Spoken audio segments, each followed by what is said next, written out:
ओम सर्वमंगल मांगल्ये शिवे सर्वार्थ साधिके शरण्ये त्र्यंबके गौरी नारायणी नमोस्तुते। जयंती मंगला काली भद्रकाली कपालिनी दुर्गा क्षमा शिवा धात्री स्वाहा स्वधा नमोस्तुते।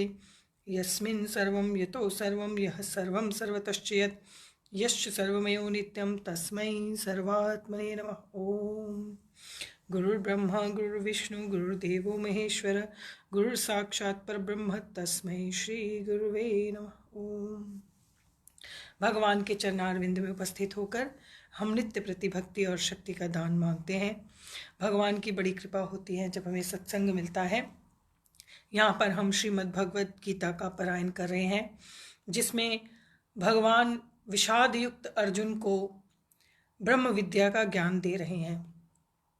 भगवान की बड़ी असीम कृपा होती है जब हमारे जीवन में कहीं सत्संग आता है और बहुत क्लियर, इतना क्लैरिटी के साथ, इतना स्ट्रेट फॉरवर्ड भगवान जो हैं अर्जुन को समझा रहे हैं। और ये ज्ञान केवल अर्जुन के लिए नहीं है, हम सभी अर्जुन हैं। हमारी बुद्धि जीवन में कभी ना कभी विक्षिप्त होती ही है और उस विक्षिप्त बुद्धि को निरुद्ध करने के लिए, सही रास्ते पर लाने के लिए ये श्रीमद् भगवद गीता का जो ज्ञान है वो, इसको कहते हैं कि औषधि है हमारे लिए। It's a medicine for sick बुद्धि, जिसको कहते हैं सिक इंटेलेक्ट। जो बुद्धि क्या है, बीमार हो गई है, जिसको रास्ता नज़र नहीं आता, जो लॉस्ट हो गई है, उसको ये सही रास्ता दिखाती है। और सभी चैप्टर्स में, सभी अध्यायों में बात एक ही है जिसको भगवान बार बार रिपीट कर रहे हैं। बात बहुत सिंपल है कि पुरुष और प्रकृति ये ब्रह्म से ही मैनिफेस्ट होते हैं। ब्रह्म क्या है? अनमैनिफेस्टेड। और ब्रह्म से मैनिफेस्ट होते हैं, एग्जिस्टेंस में आते हैं नॉन एग्जिस्टेंस से। वो क्या है? पुरुष और प्रकृति। और ये दोनों ही क्या है? अनादि, ऑलवेज, एटर्नल। और ये एटर्नल पुरुष और प्रकृति जो है, इसी से ये सारा विश्व, सारी सृष्टि एग्जिस्टेंस में आती है। और इन दोनों की नेचर ऑपोजिट है। पुरुष क्या है? It's always for ever same. और प्रकृति क्या है? It's always for ever changing. और ये जो चेंजिंग प्रकृति है, इसी को शरीर कहते हैं। और उसके अंदर रहने वाला जो पुरुष है उसको शरीरिनः कहते हैं। उसी को शरीर और आत्मा कहते हैं। उसी को देह और देहिनः कहते हैं। उसी को जीव और जीवात्मा कहते हैं। उसी को अंश और ईश्वर कहते हैं। ये सब एक ही वस्तु के अलग अलग नाम हैं। वस्तुएं और तत्वतः कुछ भी अलग नहीं है। इवन प्रकृति और पुरुष भी मैनिफेस्टेड और अनमैनिफेस्टेड रूप में एक ही है। इसको अप्रमेय कहा। बार बार भगवान एक शब्द यूज करते हैं, अप्रमेय। प्रमा का अर्थ होता है किसी चीज को डेफिनेट कर देना, सर्टेन कर देना, माप देना। और अप्रमेय जो माप, इनडेफिनेट, इनफाइनाइट। तो वो आत्म तत्व और ये प्रकृति तत्व, ये दोनों एक साथ ही रहते हैं। हमें क्या दिखाई देता है? What we can see is प्रकृति, क्योंकि मैनिफेस्टेड फॉर्म क्या है? प्रकृति है, वो हमें दिखाई देती है। और उसी के लिए भगवान कह रहे हैं कि तुम्हारे जितने प्रश्न हैं वो सब यूजलेस हैं, बिना किसी ग्राउंड के हैं। क्यों? क्योंकि ना हन्यते हन्यमाने शरीरे, शरीर के हनन होने पर ये नहीं मरता। क्यों? क्योंकि शरीर तो जिस दिन एक सेल का बना था उस दिन से चेंज हो रहा है। इट्स चेंजिंग, इसका चेंजिंग प्रोसेस है। जायते म्रियते वा कदाचिन। ये पहले पूरी फॉर्म में आता है, फिर बच्चा बनता है, फिर धीरे धीरे चेंज होता है, बड़ा हो जाता है, एक सर्टेन पॉइंट पे पहुंच जाता है, फिर डिक्लाइन होना शुरू होता है। ये साइकिल है। हर चीज ऐसे ही लाइफ में चलती है। हर व्यक्ति अपने उस साइकिल से अपना जीवन बिताता है और उसी को कहा वासांसी जीर्णानि। बहुत इतनी एग्जाम्पल्स भगवान देंगे अर्जुन को, नियरली 55 एग्जाम्पल्स भगवान अर्जुन को देंगे और हर एग्जाम्पल का एक ही आंसर है कि प्रकृति बदलती है, पुरुष वही है। जो कुछ तुम्हें दिखाई देता है, जो कुछ तुम्हारे कंट्रोल में है, जो कुछ तुम्हें ग्राह्य है, वो सब प्रकृति का कार्य है, जिसमें पीपल भी आ जाते हैं, फैमिली, फ्रेंड्स, लोग, places, material, everything whatever you can think about is nature's subject। वो नेचर से रिलेटेड है और जो प्रकृति से रिलेटेड है उसके लिए तो बदलना इज लाइक इट्स नेचर। जैसे अग्नि के पास जाओगे तो गर्मी लगेगी, जल के पास जाओगे तो गीला होगा ही, क्योंकि वो प्रकृति का, उसकी प्रकृति है, ये उसका नेचर है और इसीलिए नेचर में चेंज आएगा ही। तभी भगवान ने बड़ा सुंदर एग्जाम्पल ये दिया है, वासांसि जीर्णानि यथा विहाय नवानि गृह्णाति नरो परानि तथा शरीरानि विहाय जीर्णानि अन्यानि संयाति नवानि देहि। जैसे फटे पुराने कपड़ों को हम छोड़कर, जीर्णानि फटे हुए, वासांसी वस्त्र, नवानि गृह्णाति फटे हुए वस्त्रों को, विहाय छोड़कर, नवानि गृह्णाति नए वस्त्रों को हम ग्रहण करते हैं, नरोपरानि तथा शरीरानि। ऐसे ही हर जीव अपने पुराने शरीर को विहाय छोड़कर, जीर्णान्य जो खराब हो गया है, संयाति नवानि देहि नए देह को प्राप्त करता है। लेकिन आत्मा को कुछ नहीं होता। आत्मा क्या करती है? नैनम छिन्दन्ति शस्त्राणि। अब अर्जुन कह रहा है हम उन्हें मारेंगे और वो हमें मारेंगे, तो भगवान कह रहे हैं न एनम छिन्दन्ति शस्त्राणि। इस आत्मा को कोई भी शस्त्र मार नहीं सकता, छेद नहीं कर सकता। छिन्दन्ति छेद नहीं कर सकता कोई भी शस्त्र इसमें।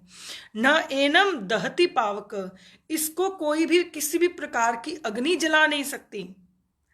अग्नि होती है ना, एक तो सूर्य की अग्नि है, एक थंडर स्टॉर्म की अग्नि है जिसे बिजली कहते हैं, और एक अग्नि वाली अग्नि है। किसी भी प्रकार की अग्नि उसे जला नहीं सकती। न चेनम न च एनम क्लेदयन तापो, क्लेद्यम इन्हें गीला नहीं कर सकता उसे कोई। आपह जल, क्लेद्य गीला, और च एनम इसे कोई भी जल गीला नहीं कर सकता। न शोषयति मारुतः, न शोष्यति मैंने सुखा सकता है, मारुत वायु। इस आत्मा को जो इस शरीर के अंदर है, जिसके कारण इसकी एग्जिस्टेंस है, उसे कोई शस्त्र नहीं मार छेद कर सकता, उसे कोई अग्नि नहीं जला सकती, उसे कोई आपह जल नहीं गीला कर सकता, उसे कोई वायु सुखा नहीं सकती। अछेद्योयम, उसी बात को भगवान दोबारा रिपीट कर रहे हैं। अछेद्योयम, यह अयम अछेद्य, इसको छेदा नहीं जा सकता।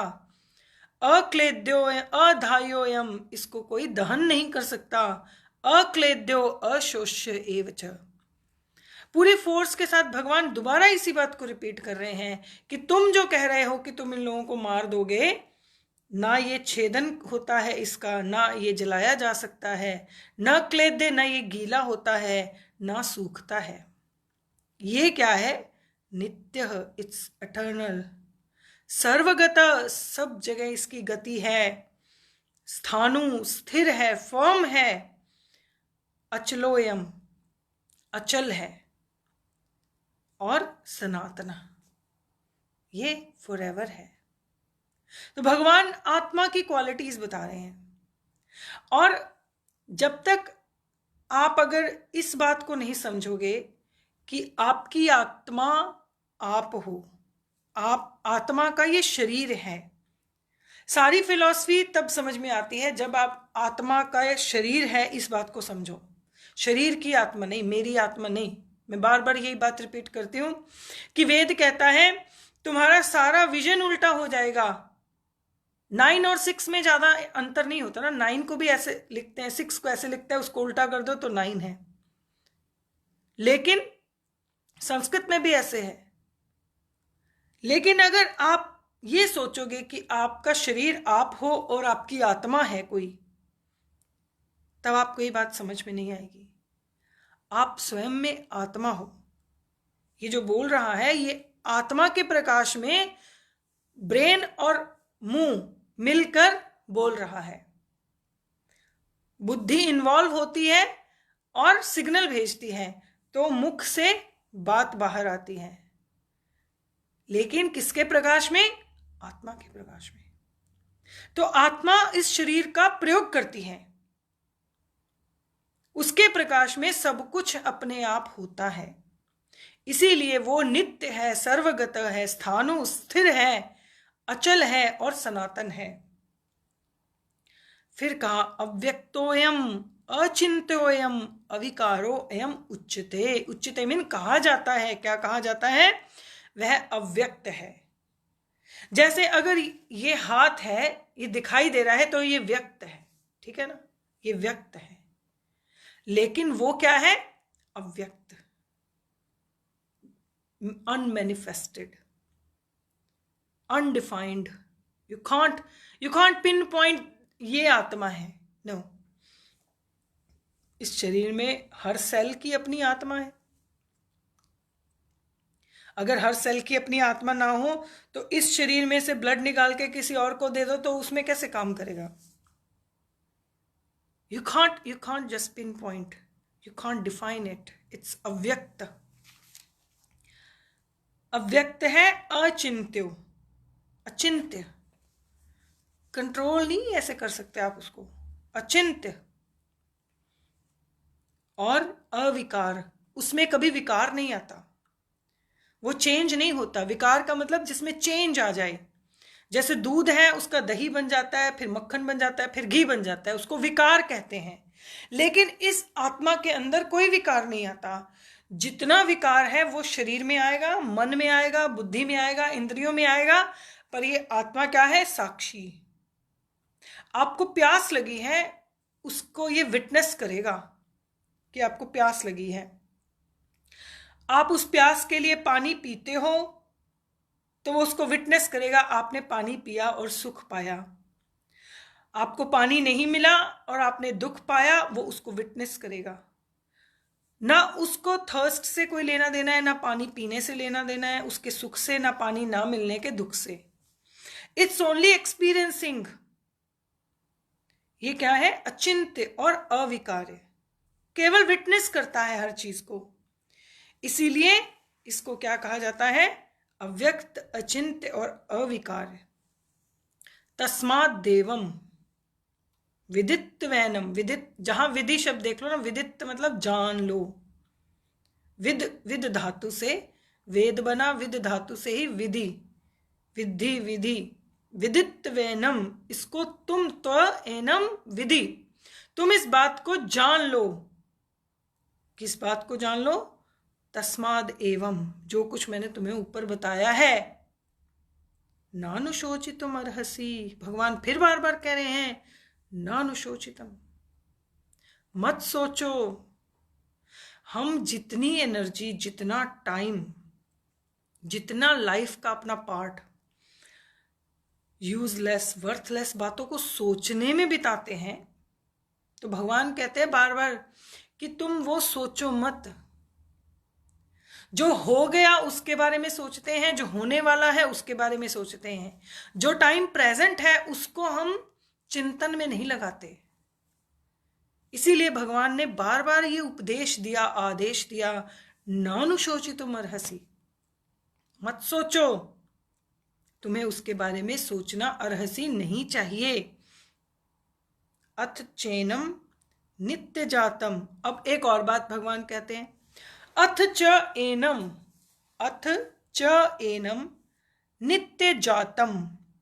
तुम अगर ये सोचते हो कि नित्य जातम, यह नित्य पैदा होता है, जातम माने पैदा होता है, नित्यम वा मन्यसे मृतम, ये नित्य पैदा होता है, नित्य मृत्यम मृतम, नित्य मरता है, नित्य जातम, ये नित्य पैदा होता है, नित्य मरता है।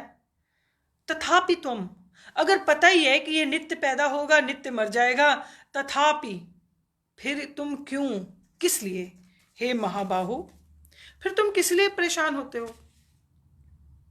तथापि तुम महाबाहो नैवम शोचितुम अर्हसि, सोचना ही नहीं चाहिए। जब तुम्हें पता ही है कि ये नित्य पैदा होता है और नित्य मर जाता है, फिर तो सोचने की आवश्यकता ही नहीं। किस लिए सोचना है? जब आपको पता है आज मेरे जो प्लांट लगाया है उसमें से कोई फूल निकलेगा, फ्लावर या सीड या फ्रूट, कल वो टूटकर खत्म हो जाएगा और परसों फिर उसमें से कोई फ्लावर और फ्रूट या सीड निकलेगा, फिर उससे अगले दिन वो नष्ट हो जाएगा। इफ यू नो दिस, अगर तुम इस बात को भी मानते हो कि अथ चैनम नित्य जातम नित्यम वा मन्यसे मृतम, कि वह नित्य जातम है और नित्य मृतम है, तथापि तुम महाबाहो, फिर तुम किस लिए हे महाबाहो नैवम शोचितुम अर्हसि, फिर भी तुम्हें हे महाबाहो सोच नहीं करना चाहिए। You shouldn't think too much about it, because it's going to born and it's going to die, and this is a cycle, you can't stop it. जातस्य ही ध्रुवो, भगवान ने कहा जातस्य ही ध्रुवो मृत्युर ध्रुवम जन्म मृतस्य च, जिसका जातस्य जो पैदा हुआ है, पैदा होने का मतलब केवल मनुष्य का पैदा होना नहीं, जो कुछ भी एग्जिस्टेंस में आया है, ये बुक भी है ना, ये एक दिन एग्जिस्टेंस में आई थी और एक दिन ऐसा होगा जब इसकी कोई एग्जिस्टेंस नहीं रहेगी। सिर्फ भगवत गीता में एक ही बात को भगवान ने बार बार कहा है, उसको आपने अपनी लाइफ से रिलेट करना है बस। आप सोचो जातस्य ही ध्रुवो, जो चीज बॉर्न हुई, मान लो कोई भी चीज एग्जिस्टेंस में आई, एक पुस्तक का आप उदाहरण लो कि प्लांट्स, पेड़ पौधे लगाए, उनसे ये किताब बनी, पेपर बना, मशीनों से पेपर बनाया गया, पेपर पे प्रिंटिंग की गई और ये बुक बन गई। कोई ऐसा समय आएगा धीरे धीरे प्रिंटिंग का ये कलर जो है फेड हो जाएगा और धीरे धीरे ये पेपर क्या हो जाएगा, वापस मिट्टी बन जाएगा, और ये मिट्टी से ही प्लांट बना था, प्लांट से ये बुक बनी, बुक से फिर मिट्टी बन जाएगी।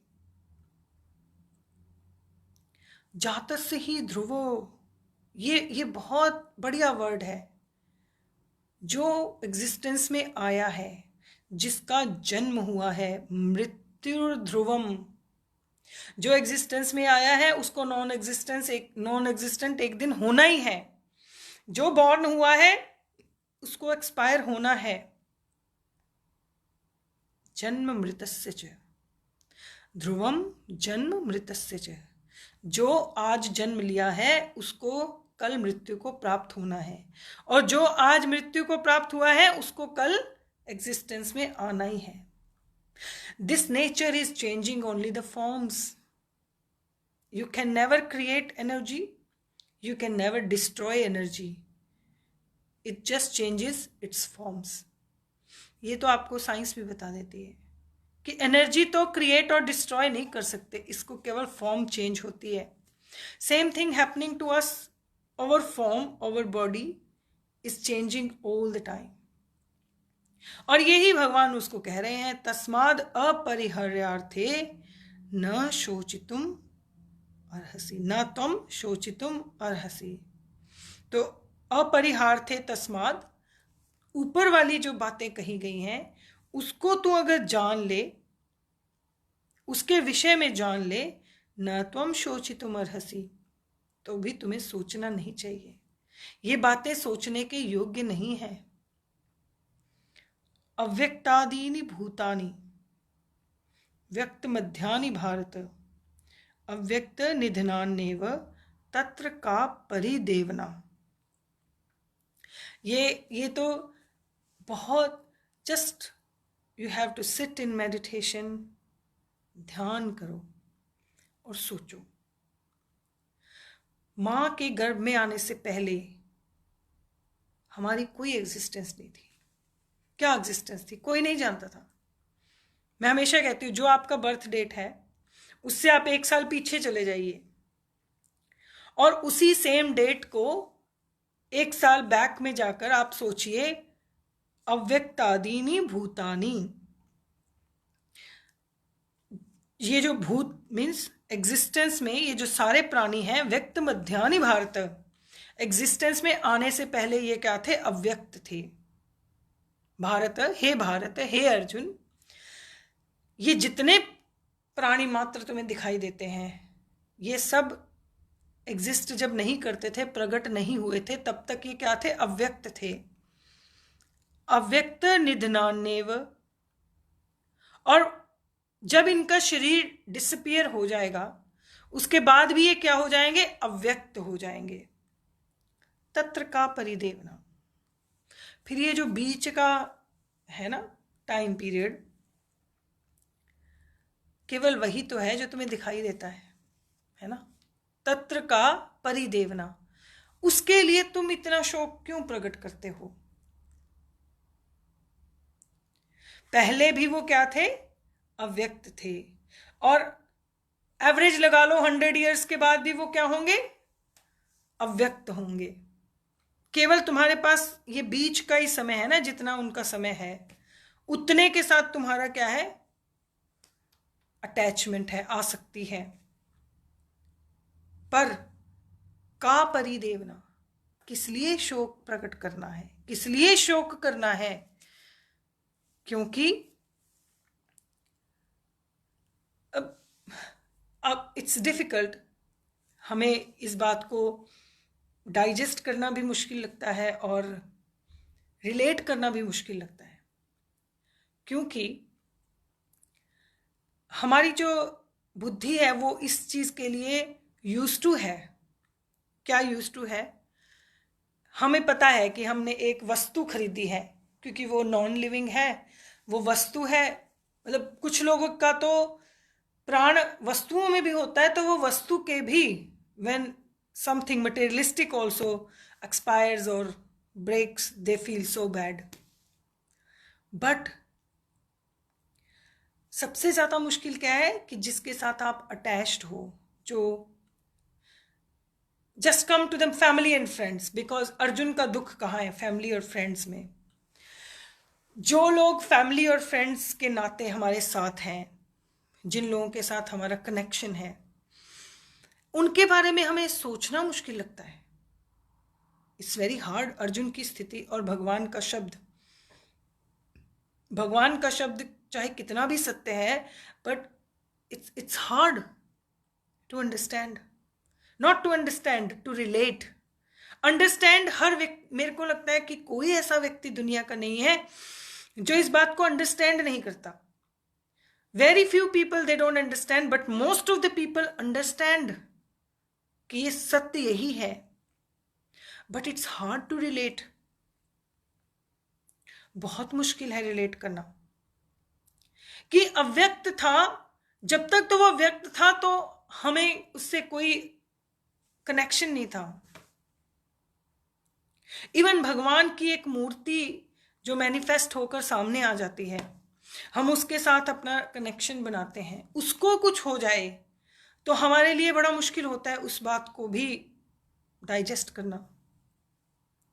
तो फिर जो लोग लिविंग है, living as a living being, those who are with us, हमने जिनके साथ समय बिताया है, जो जिनके साथ अपने लाइफ का जितना ज़्यादा टाइम बिताया है, उस सिचुएशन को आप अगर अर्जुन की स्थिति को समझने के लिए उस सिचुएशन पर पहुंचो अगर, तो सोचो कि अर्जुन के लिए भी भगवान कह रहे हैं, अर्जुन अंडरस्टैंड भी कर रहा है, पर उसके लिए इस बात को डाइजेस्ट करना बहुत मुश्किल है, वेरी डिफिकल्ट। इसीलिए बात सिंपल है, बात अंडरस्टूड भी करते हैं, बात सच भी है, पर क्यों इतना एक्सटेंशन हुई भगवत गीता की? एक ही बात को भगवान ने एक ही बात को नियरली 500 श्लोक्स में कह दिया। क्यों? क्योंकि हमारी सिचुएशन भी ऐसी है। हम शायद वस्तुओं के लिए, चीज़ों के लिए इस बात को एक्सेप्ट कर सकते हैं इजीली कि हाँ ये आज है कल नहीं रहेंगी। उनके लिए भी कई लोगों को एक्सेप्ट करना मुश्किल लगता है, बट इट्स इजी। बट जो लोग हमारे साथ हैं, जो लिविंग बीइंग हमारे साथ हैं, उनके लिए इस सिचुएशन को एक्सेप्ट करना it's very difficult, it's very intense. बहुत इंटेंस इमोशन है इस समय अर्जुन का। और अगर आप उस डेप्थ को, उस इंटेंसिटी को, उस फ्रीक्वेंसी को समझ सकते हैं, तब आप डेफिनेटली भगवान जो कह रहे हैं आने वाले अध्यायों में उनको समझ सकते हैं। सबसे पहले अर्जुन की सिचुएशन को इंटेंस होकर डेप्थ में समझने की कोशिश करो। कहना आसान है कि ये वस्तु है, ये आज आई है, कुछ सालों बाद नहीं रहेगी, but it's very hard for a person to understand कि ये जो परिवार के लोग हैं, ये मेरे साथ रहे, सारा जीवन हमने साथ बिताया, और ये कल नहीं रहेंगे। ये पहले अव्यक्त थे, आज हैं, कल फिर अव्यक्त हो जाएंगे। It's truth, we know that. But इस बात को प्रैक्टिकली एक्सेप्ट करना इट्स हार्ड। और अगर आप इस सैडनेस को, इस पेन को, इस सत्य को समझने की कोशिश कर सकते हैं, तो इट मीन्स आप अर्जुन की स्थिति को समझ सकते हैं। भगवत गीता समझने के लिए केवल भगवान के उपदेश को समझना काफी नहीं है, not enough. You have to understand the depth of Arjun as well, कि अर्जुन की सिचुएशन इस बैटलफील्ड में कैसी है।